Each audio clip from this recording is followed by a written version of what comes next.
আজ রান্না করব তেহারি। তেহারির জন্য প্রথমে 1 কেজি গরুর মাংস কেটে ধুয়ে নেব। হাফ চামচ শাহি জিরা, হাফ চামচ গোলমরিচ, একটু জয়ফল জয়ত্রী নিয়ে গুঁড়ো করে নেব। মাংসটাকে কেটে ধুয়ে নিয়ে 1 চামচ আদা বাটা, 1 চামচ রসুন বাটা, 1 চামচ জিরা বাটা, 1 টেবিল চামচ পেঁয়াজ বাটা, ফেটানো টক দই,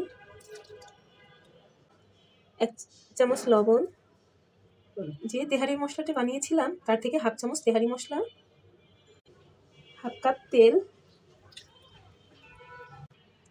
কুচি করা পেঁয়াজ মিশিয়ে ম্যারিনেট করে 30 মিনিটের জন্য ঢেকে রাখবো। কিছু কাঁচামরিচের আগা ভেঙে গোশটাকে রান্নায় বসালাম। এখন 2টি এলাচ, লবঙ্গ, দারুচিনি, তেজপাতা দিয়ে দিব। গোশত অর্ধেক রান্নার পরে কিছু আলু দিয়ে গোশতটাকে রান্না করে নিয়েছি।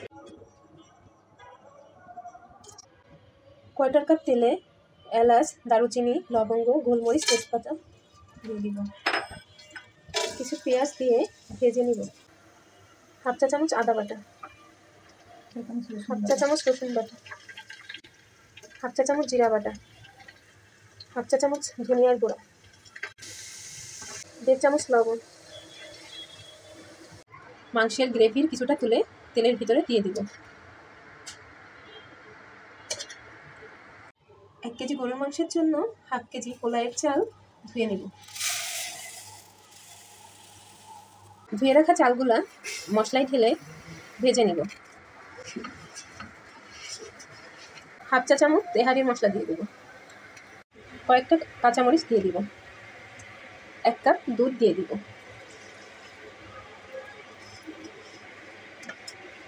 পরিমাণ মতো পানি দিয়ে দিব।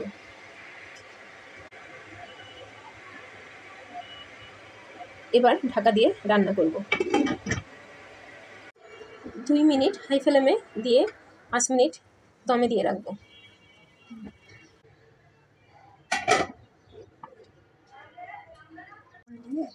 গোশ উপরে দিয়ে দমে দিয়ে রেখে দিব।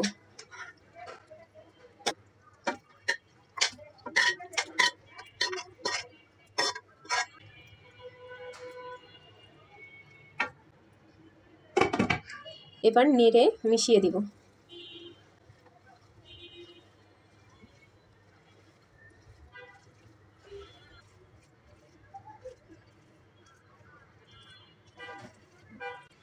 গোলাপ পানি দিয়ে দমে রেখে দিব।